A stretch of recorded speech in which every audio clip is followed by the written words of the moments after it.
Bene data nkunda ndabaramukije amahoro y'umwami wacu Yesu Kristo abane namwe mwese aho muherereye ku isi yose. Muri kumwe na Françoise Habonayo. Ndasubiye gushimira Imana kubw'uyu mwanya mwiza Imana duhaye kugira ngo tuganire ku ijambo ryayo.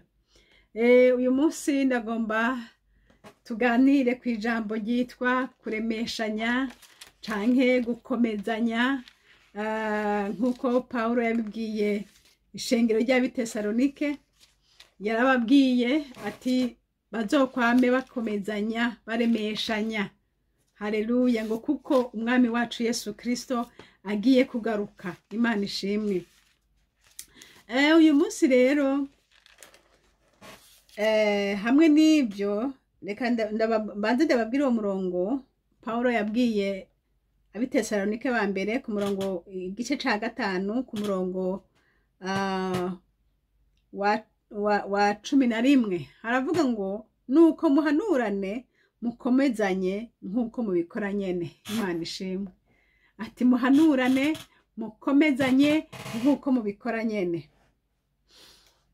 Tukirindiriye umwami wacu Yesu Kristo dusabwa guhanurana, dusabwa gukomezanya. Umwami nahabwa icubahiro. Nkunda kuvuga Kristo Yesu. Nari maze iminsi numva mu mutima wanje ngomba kubwira abantu kumenya Yesu neza uwo ari we,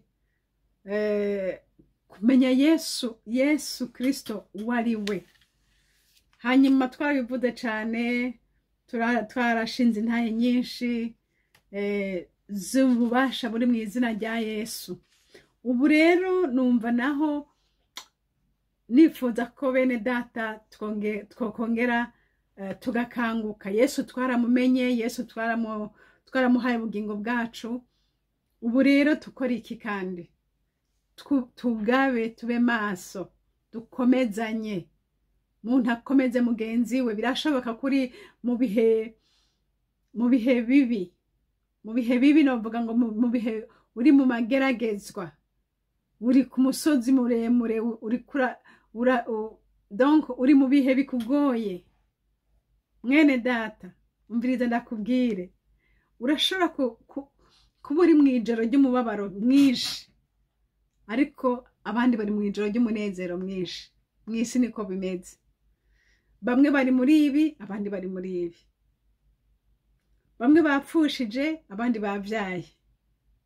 Bamwe bibwa amafaranga, bibwe ibyo bari bafise byose, abandi baronse promotion. Nuko bimeze muri iyi si. Ariko Bibiliya iravuga ngo duhanurane, dukomezanye. Numva ngomba kugukomeza nshuti yanje, wowe uhagaze mu bibazo uyu munsi. Wewe uri muri situation ubona uti aha hantu ndahakugwa nande. Wowe ubona uti mbega buraca gute. Wowe ubona uti mbega ibi bintu ndabikika ngwiki. Reka nkubwire, hari ijambo ry'Imana muri Yesaya 59 ku murongo wa mbere. Haravuga ngo ukuboko k'Uhoraho ntikubaye kugufi ngo kunanirwe gukiza, n'ugutwi kwiwe ntikwapfuye ngo kunanirwe kumva. Imana ishimwe. Ugutwi k'Uhoraho kurumva. Naho wovuga buke buke, uragwaye birashoboka, ijwi ntirisohoka, ariko umutima uravuga. Bwira Yesu. Bwira Yesu buke buke muri ayo majambo yawe nyene. Yesu arakumva kandi arakugirira neza. Ububasha bwiwe yarafise kuva kera n'uyu munsi nibwo agifise. Kandi bene data uko yakora kera n'ubu nyene aracabikora. Imana ihabwe icubahiro. Hari igihe umuntu yokwibaza ngo Yesu ngo bya bitangaza yakora kera ngo kumbure ngo ubu ntibigikoreka. Umve nkubwire, no gushitsa izi saha biracakoreka. Ushobora kwiyumvira uti none no bimenyeshwa n'iki? Wabimenyeshwa n'iki?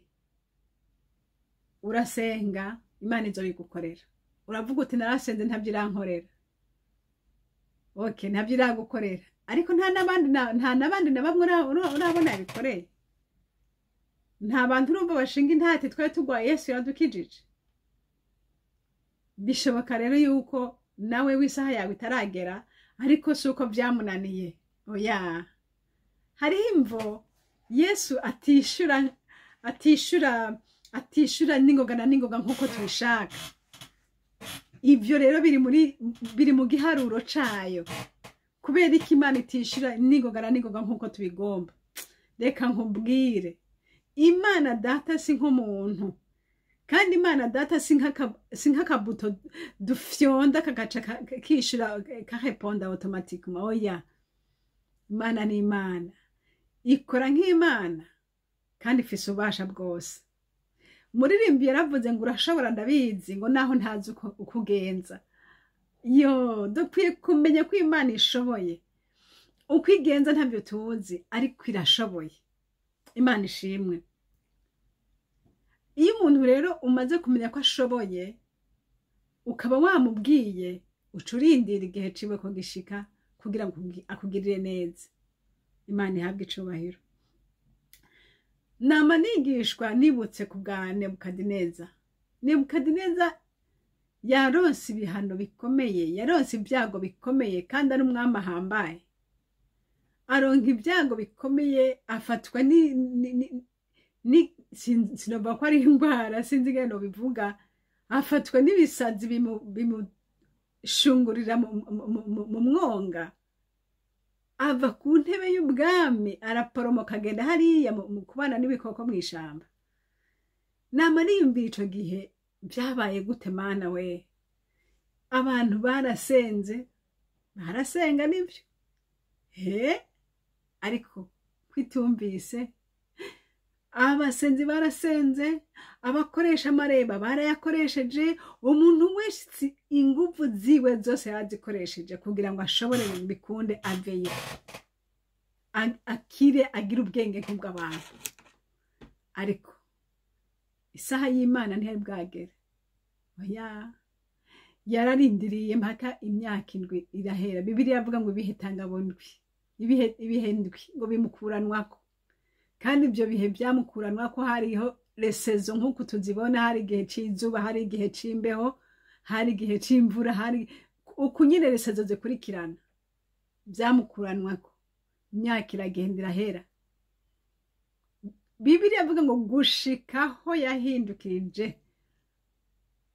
aho ubwenge bwahagarukiye agahindukira akamenya ko mu ijuru hari Imana, ngo icyo gihe acabona gukira. Yesu mwami we. Donc igihe umuntu amara mu ntambara, hariho icyo Imana ibirindiriye, hariho Imana ibirindiriye kushika, ngo gushikaho. Nshuti, hariho n'ikindi gihe Imana iba yaguhanye, ikavuga uti uyu muntu ndamuhanye kubera iki kintu yakoze, azomara imyaka 3 ariko gitanda atabyuka. Aho rero mukazosenga, mukazogira gute, mukazovuza, mukazogira ngo iki, mburira ari gihano c'Imana kirindira isaha y'Imana nyine yashingiye. Kiretse kugira imbabazi. Ni usenga uvuga uti mwami ngirira imbabazi, mwami ngirira imbabazi. Imana niyo yakugirira imbabazi, niyo yonyine ishaka kubikora. Ariko ahandi yamaze kuvuga ati imyaka 3 niyo nyene, urindira igihe cayo kigeze. Rero ni wabona usenze Imana ikateba kukwishura, ntuhave wivumbura ngo Imana ntiyavyumvise. Yavyumvise. Ukabona itarakwishura, aho gusenga Imana uti Imana ndakwinginze rero mpinkomezi zo gutena muri iyi situation, mpinkomezi zo guhagarara. Kandi Yesu arabishoboye. Kandi kindi nacu zo guta Imana, nyigisha ibi bintu ugomba kunyigisha, kuko hari ikindi, hari haho Imana ibishaka gushitsa. Bisaba rero yuko aho hantu ukwiye kuhashika kugira ngo ibyo bintu urimwo ubivemo. Imana ishimwe. Ishobora yakugereye icago cawe kikugumeko kumara imyaka 15, ariko wewe kubw'ububabare n'iki ukaguma wifuza ko bihinduka. Ariko nayo irindiriye mpaka ya myaka ihere. ariko kandi imana y'ububasha, imana y'inkomezi itaragukiza ntaco, wewe gusa senga imana uti imana mfasha, nta kwihangana, mana mfasha, mana ntabara, mana ngirira imbabazi. Wamusenga wihana, mana mparira kubw'imbabazi zawe, mana mparira, mana mbabarira, aho uzoba uri kurasenga neza. Hari uwundi muntu muri Bibiliya dusoma ni Miriyamu. Miriyamu ngo yagize intega, yidodombeye musaza we, none ngo niwe Imana ikoresha wenyene. Yesu mwami, byaciye bimugendekera gute? Yaciye amera kw'imibembe, baramusengera bagira gute ngo mbega hamwe ngo se yo mucira ko amate ngo ntiyomara iminsi 3 yinyegerera adasohoka. Kumbe Imana yari irindire yuko ico gihe 3 jours zibanza guhera. Simperutse kwasoma neza, ariko hari igihe cyashinzwe aravuga ati iki gihe kibanza guhera kugira ngo iyi mibembe imumveko, abanze akubitwe kuko yakosheje. Imana idufashe. Bene data, hari igihe Imana erega kwa kundi Imana yakora kera n'uyu munsi niko igikora. Abantu biyumvira ngo Imana yarahindutse. Imana ntihinduka. Oya, Imana ntihinduka. Imana uko yari irejo n'ubu ni kuri kandi niko izokwama. Uko yakorera abakera n'uyu munsi niko ikidukorera nabo uyu munsi. Urukundo rwayo ni rwa rundi ntiruhinduka, n'ishavu ryayo ni rya rindi nyene. Irakarira abantu, ibwira ntibumve, irabahana. Umviriza nkubwire nshuti yanje, abagiriwe umuntu n'Imana bahanwa nayo kugira ngo bashobore kwihanura batarashikirwa kuja mu muriro. Guhana kw'Imana ni ineza kuri wewe kugira ngo bikunde wihanure. Hari ijambo maze iminsi numva abantu benshi bavuga ngo Imana ngo iguhomba yo guhombya.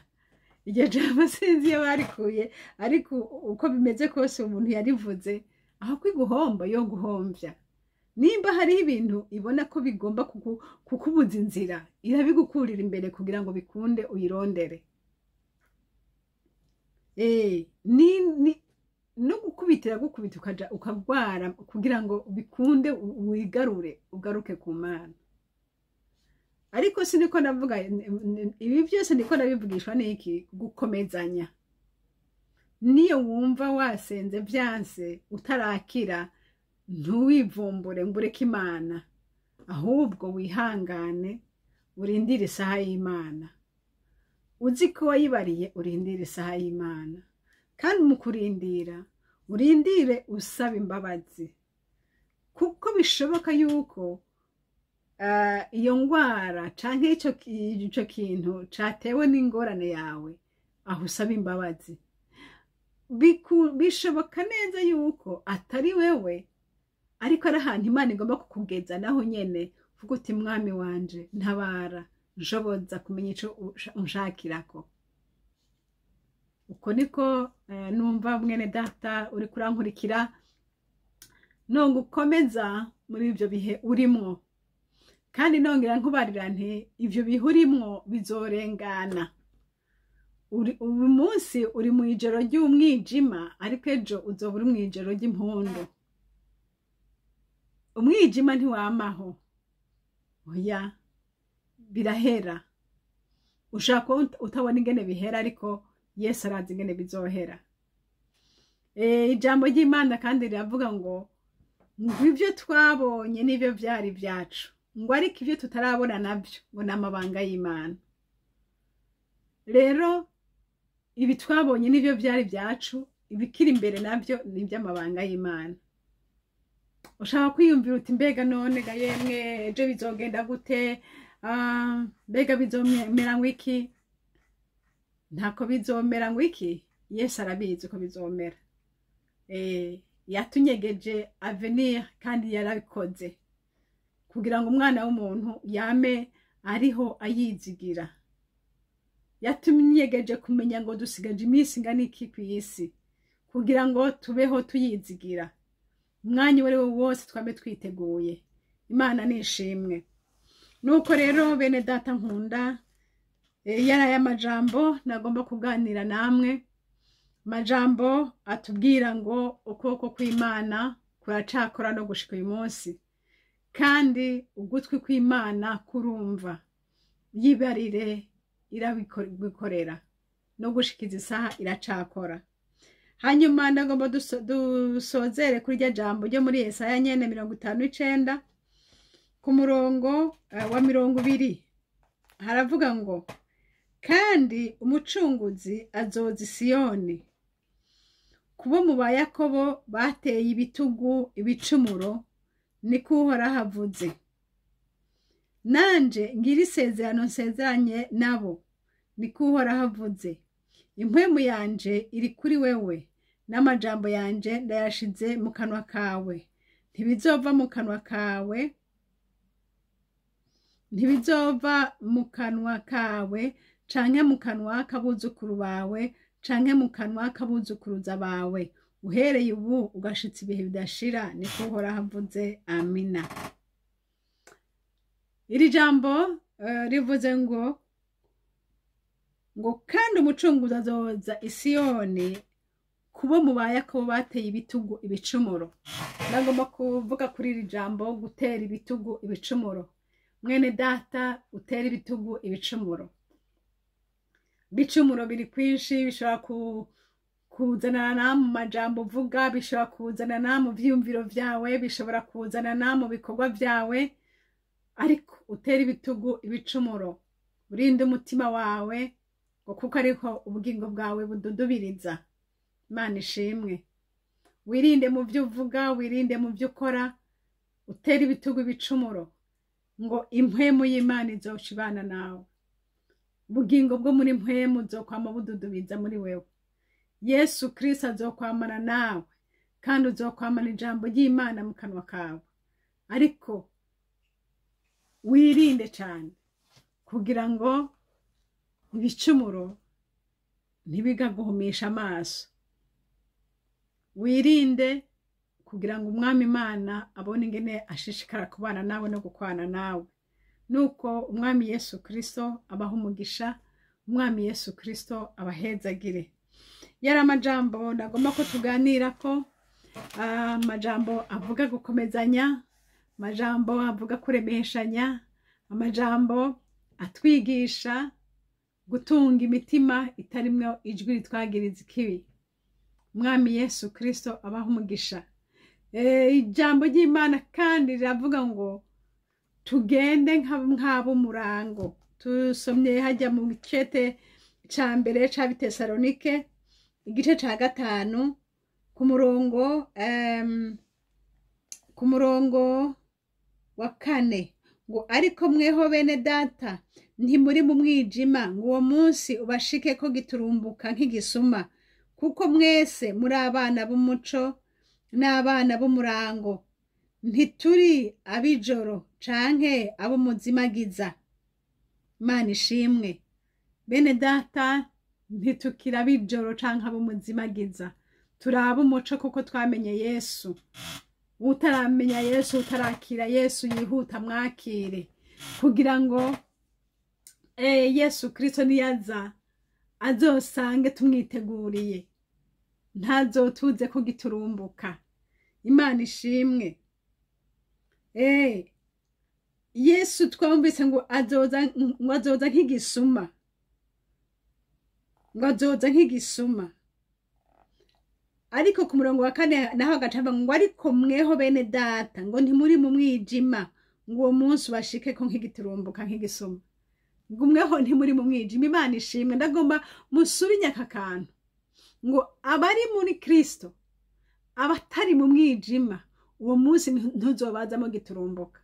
Bisobanura iki? Musubira mu harabe ngo ariko mweho bene data ntimuri mu mwijima ngo uwo munsi ubashike ko giturumbuka nk'igisuma. bisobanurwa ngo mpwemu yera ari muri wewe azoguhishurira, azokubwira, azogutera kwihana, azogutera kumenya ko hari ikintu kigira kize. Nico gituma muravye muri iyi myaka mubona abantu benshi cyane baguma bavuga ibyo kugaruka kwa Yesu, baguma bavuga ibyo kugaruka kwa Yesu. Benshi baguma bazana iyerekwa, benshi baguma bazana ivy'Imana yabahishuriye, kuko mpwemu yera kiriko arakora. Aba bagenda mu murango bamenya amabanga y'Imana, bagenda baza amabanga y'ijuru. Imana ishimwe. Mwene data uri kurankurikira, ndakwifuriza kugira ubuzima bwo muri Kristo. Ndakwifuriza kugira imigenderanire n'Imana. Ntugahagarare mu idini gusa ngo gendere mu idini ngo narabatirijwe nitwa naka nkora ibi n'ibi, ariko urabe ko muri wewe mbega uri uw'ijoro canke uri uw'umurango.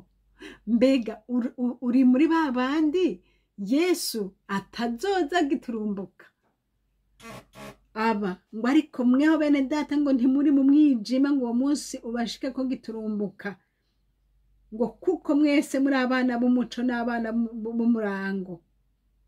Imana ishimwe. Ngo ntituri ab'ijoro canke ab'umuzimagiza. Ngo nuko rero ntidusinzire nka babandi, ariko twame tugavye, twirinde ibiboreza. Ntidusinzire, twame tugavye. Imana ibahezagire. Naye majambo numva ngomba kubabwira bene data, ntimusinzire, mwame mugavye. Mwanya wose umutima wawe wamehuzagizwa wifuza umwami Yesu. Ukumva hari ibintu bikuremereye, bibwire Yesu. Ukumva hari ibintu bikugoye, bibwire Yesu. Haleluya.